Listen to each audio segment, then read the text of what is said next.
Hi, Mary Beth Stapleton. Welcome to Parent Academy Real Talk. I'm here today with Chris Scary, our supervisor of Reading, English, and Language Arts. Thanks for joining me, Chris. It's a pleasure to be able to speak with you this afternoon. And I'm so excited to talk with you and share for parents resources to help our children read. It's so important that parents are engaged with reading. And so we really want to hear from Chris best practices, tips, and tricks that parents can use to help their children thrive in reading. So to get us started, Chris, thinking about what information reading skills parents would hear at a parent-teacher conference, which is coming up pretty soon, how does a parent know at a parent-teacher conference or report cards, how do they know if their child's progressing on grade level in reading?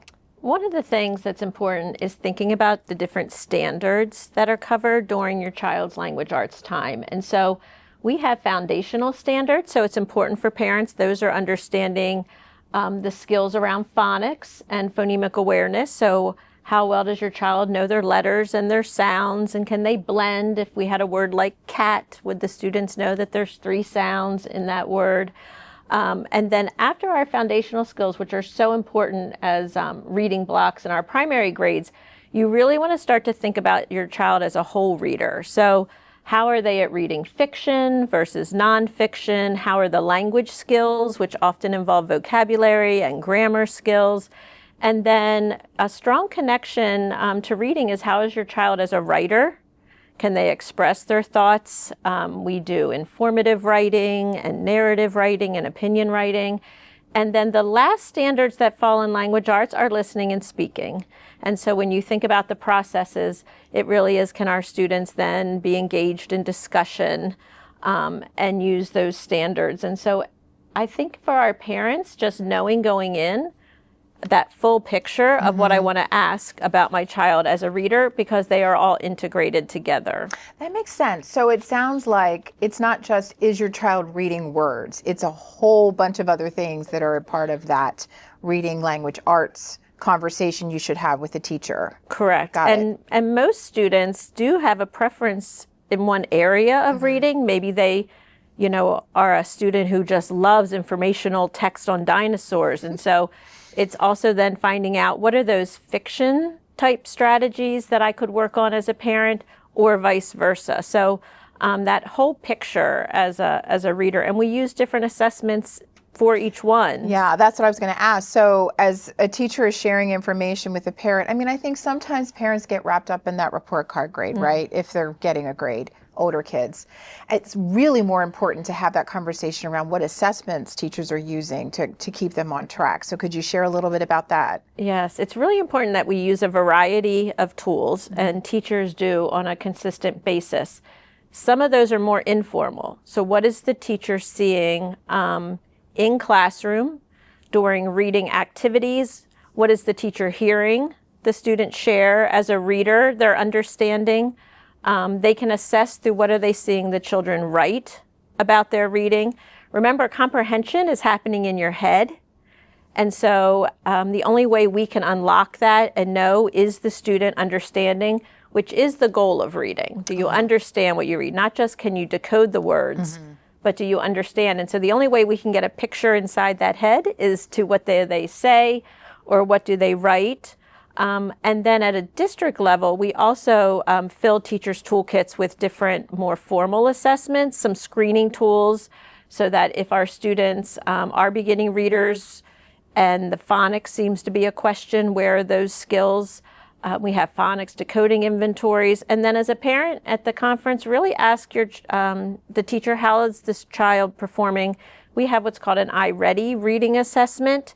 And we get actual grade level placement scores in different domains, like the ones I mentioned. Okay. Vocabulary, foundational phonics skills. We even break down the informational and literature skills. So that iReady assessment, and what's nice is that assessment can go across grade levels. So you can actually follow your child's progression from the time they might first take it as a first grader all the way up through like 9th grade. Okay.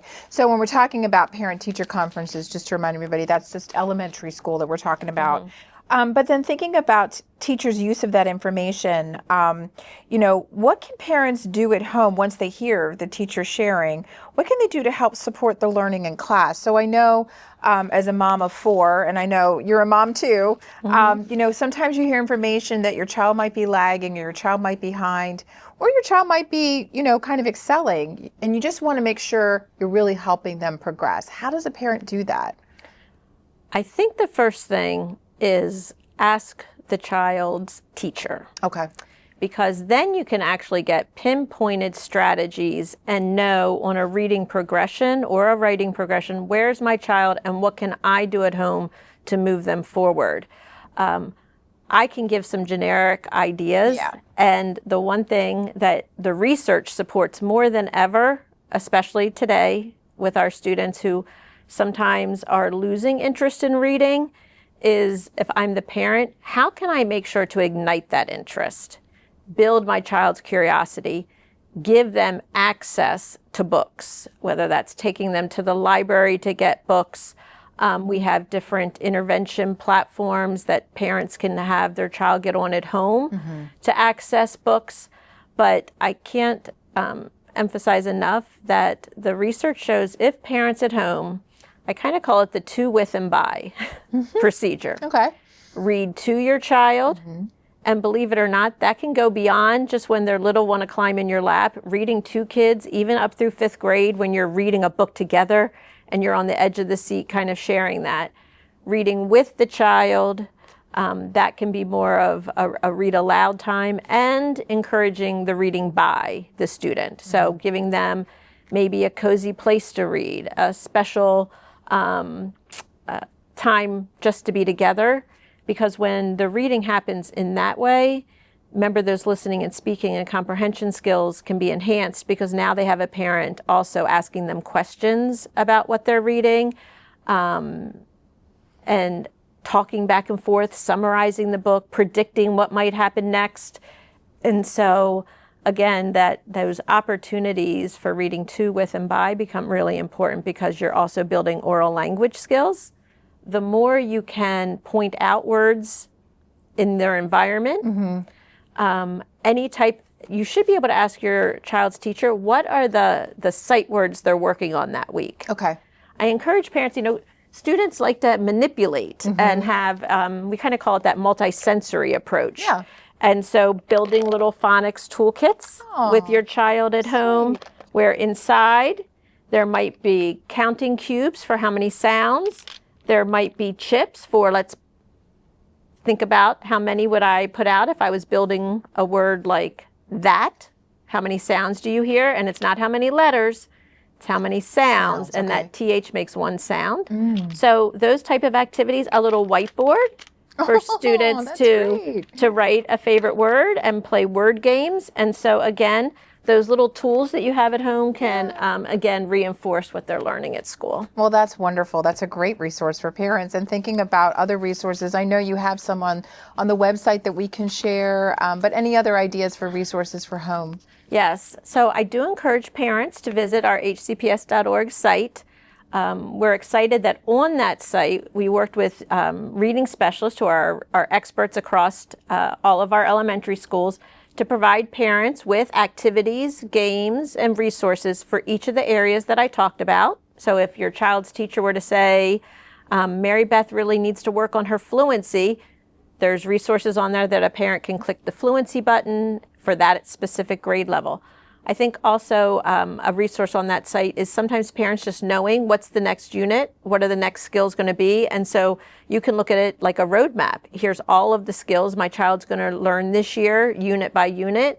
And then you can prepare your student or reinforce them. And so that site, I encourage you as parents to think about the resources in our community, right?